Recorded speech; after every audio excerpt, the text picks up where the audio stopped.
আপনাকে কখনো আমার ঈশ্বর বলে মনে হয়নি। আমি যখন ক্লাস 8-এর ছাত্র, ক্যান্সারে বাবা মারা গেছে।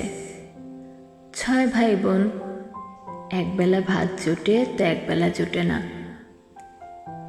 হাতে সসপেন নিয়ে যখন পথে দাঁড়ানোর কথা, তখন আমার হাতে এসেছিল আপনার গীতবিতান। আপনাকে তখন আমার ঈশ্বর বলে মনে হয়নি সেদিন, মনে হয়েছিল মানুষ।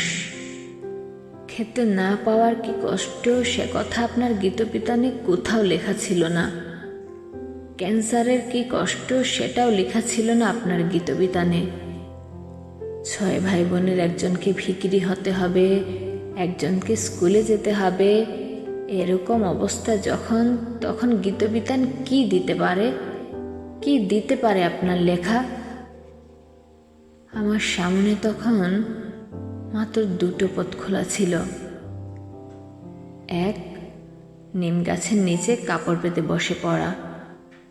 2, বন্দুকের নলই শক্তির উৎস, চীনের চেয়ারম্যান আমাদের চেয়ারম্যান। দুদিকের 2 দেয়ালে লেখা স্লোগানের মাঝামাঝি দাঁড়িয়ে পড়া। কিন্তু রাত জেগে আমি আবিষ্কার করলাম, পাতায় পাতায় আপনি আমাকে লিখে রেখে গেছেন।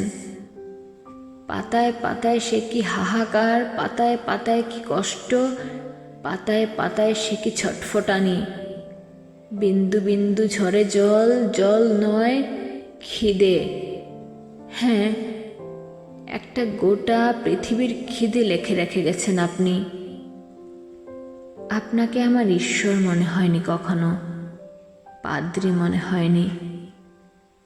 আপনাকে মনে হয়েছিল খেতে না পাওয়া, বাবা মরে যাওয়া অভুক্ত একটা ছেলে,